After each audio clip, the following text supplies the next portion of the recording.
வணக்கம். உங்களுக்காகவே நாங்க பிரத்யேகமா தொகுத்து வழங்குற இந்த ஆழமான அலசலுக்கு உங்களை வரவேற்கிறோம். இன்னைக்கு நாம பார்க்க போற விஷயம் கொஞ்சம் இன்ட்ரெஸ்டிங்கானது. அதாவது 99ஆம் வருஷத்துல .com அல வந்தப்போ மக்கள் எப்படி எதுல முதலீடு பண்றோம்னு தெரியாம பணத்தை கொட்டினாங்களோ அதே மாதிரி இப்போ ஏஐ வடிவத்துல நடக்குது. ஆமா, கண்டிப்பா.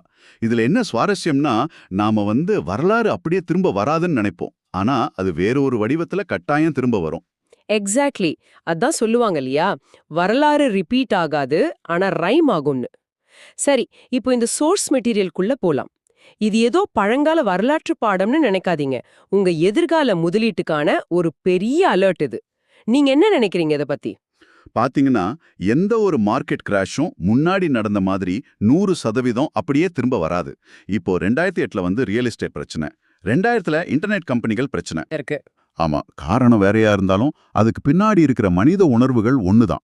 அந்த பேராசை, அப்புறம் அந்த கூட்ட மனோபாவம் இதெல்லாம் திரும்ப திரும்ப ஒரே மாதிரி தான் வேலை செய்யுது. ஒரு நிமிஷம்.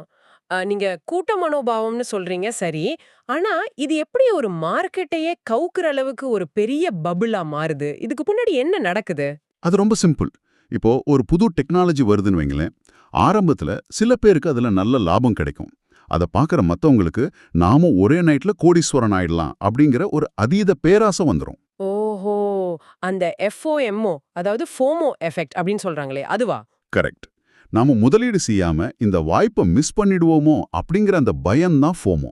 இதனால என்ன பண்றாங்கன்னா, அந்த கம்பெனியோட உண்மையான லாப நஷ்டம் என்னன்னு கூட பார்க்காம உணர்ச்சி வசப்பட்டு பணத்தை கொட்ட ஆரம்பிச்சிடுறாங்க.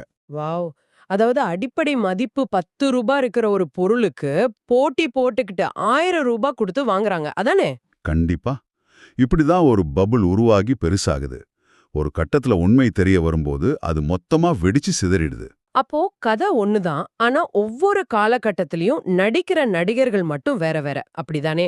இப்போ இது ஐடி இண்டஸ்ட்ரியில ஏஐ அப்படிங்கிற ஒரு அலைவடிவத்துல வந்திருக்கு. ஆமா. இப்போ நாம பெரிய பிக்சரை பார்த்தோம்னா இது நல்லா புரியும்.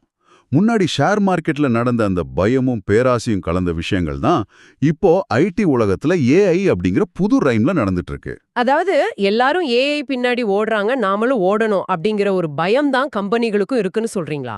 100க்கு 100 அதான் உண்மை.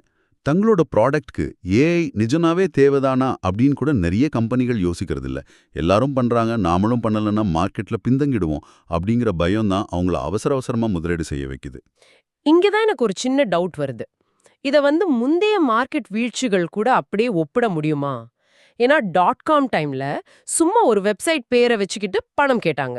ஆனா ஏஐ அப்படிங்கிறது